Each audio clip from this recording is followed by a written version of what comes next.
ಹಾಗೂ ಕರ್ನಾಟಕಕ್ಕೆ ಮೊಟ್ಟ ಮೊದಲ ಅಂತಾರಾಷ್ಟ್ರೀಯ ಬ್ರೋಕರ್ ಪ್ರಶಸ್ತಿಯ ಗೌರವವನ್ನು ತಂದುಕೊಟ್ಟ ಶ್ರೀಮತಿ ಬಾನು ಮುಷ್ತಾಕ್ ರವರು ತಾಯಿ ಚಾಮುಂಡೇಶ್ವರಿಗೆ ಪೂಜೆಯನ್ನು ಸಲ್ಲಿಸುವ ಮೂಲಕ ಈ ವರ್ಷದ ಸಂಭ್ರಮದ ನಾಡಹಬ್ಬಕ್ಕೆ ಚಾಲನೆ ಸಿಗ್ತಾ ಇದೆ.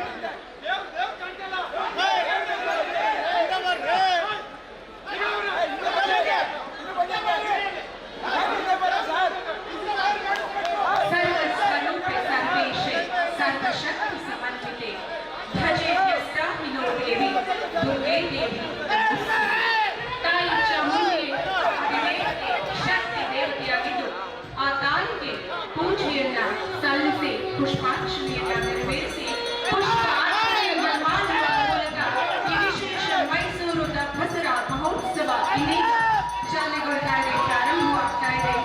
ತಾಯಿಯ ನಮ್ಮೆಲ್ಲರ ಭಾವಪೂರ್ವಕ ನಮನಗಳನ್ನ ಅರ್ಪಿಸಿ ತಾಯಿಯ ಪಾದ ಪದ್ಮಗಳಿಗೆ ನಮ್ಮ ನಮನಗಳನ್ನು ಸಲ್ಲಿಸಿ ನಮ್ಮಲ್ಲಿ ಅಡಗಿರುವ ಮೌಢ್ಯತೆಯನ್ನ ಅಂಧಕಾರವನ್ನ ತೊಳೆದು ಸರ್ವರಿಗೂ ಒಳಿತು ಮಾಡುವ ಸದಾ ಒಳಿತು ಬಯಸುವ ಸದ್ಬುದ್ಧಿಯನ್ನ ನೀಡು ತಾಯಿ ಅಂತ ಹೇಳಿ ಬೇಡೋಣ.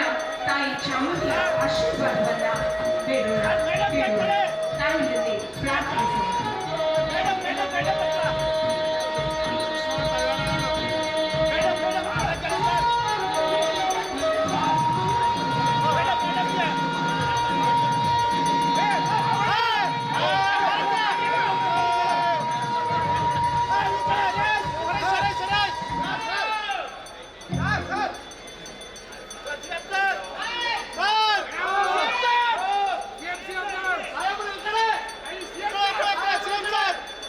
ಎಲ್ಲ ಗಣ್ಯರು ತಾಯಿ ಚಾಮುಂಡೇಶ್ವರಿಗೆ ಪೂಜೆಯನ್ನು ಸಲ್ಲಿಸ್ತಾ ಇದ್ದಾರೆ.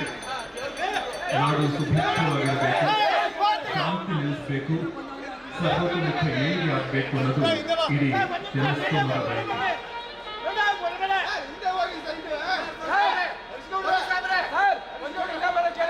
ನಮ್ಮ ಹೆಮ್ಮೆಯ ಸನ್ಮಾನ್ಯ ಮುಖ್ಯಮಂತ್ರಿಗಳು, ಉದ್ಘಾಟಕರು, ಗಣ್ಯರು ಸರ್ವರು ಕೂಡ ತಾಯಿಯಲ್ಲಿ ಪೂಜೆಯನ್ನ ನೆರವೇರಿಸಿ ಪ್ರಾರ್ಥನೆಯನ್ನ ಸಲ್ಲಿಸ್ತಾ ಇದ್ದಾರೆ. ರಾಜ್ಯದ ಹಾಗೂ ರಾಜ್ಯದ ಜನತೆಯ ಸರ್ವಾಂಗೀಣ ಶ್ರೇಯೋಭಿವೃದ್ಧಿಗಾಗಿ ತಾಯಿಯಲ್ಲಿ ನಮ್ಮನ್ನು ಸಲ್ಲಿಸಿ ಪ್ರಾರ್ಥನೆಯನ್ನ ಸಲ್ಲಿಸಿ ಇನ್ನೀಗ ಕಾರ್ಯಕ್ರಮವನ್ನು ಉದ್ಘಾಟಿಸುವುದಕ್ಕೆ ಮುಂದುವರೆದಿದ್ದಾರೆ.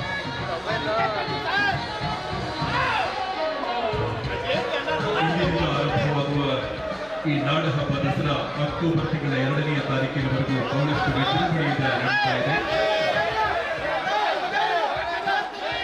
ನಮ್ಮೆಲ್ಲರ ಮನೋಭಿಲಾಷೆಗಳನ್ನ ನೆರವೇರಿಸುತ್ತಾ ಸರ್ವರಿಗೂ ಒಳಿತು ಮಾಡುತ್ತಾ ಸರ್ವರಿಗೂ ಕೂಡ ಒಳಿತನ್ನ ಕರ್ಪಿಸುತ್ತಾ ಅಂತ ಕೇಳ್ಕೊಂಡ ತಾಯಿಗೆ ಪುಷ್ಪ ನಮನವನ್ನ ಅರ್ಪಿಸ್ತಾ ಇದ್ದಾರೆ, ಪುಷ್ಪಾರ್ಪಣೆಯನ್ನ ಮಾಡ್ತಾ ಇದ್ದಾರೆ ಗಣ್ಯಮಾನ್ಯರು.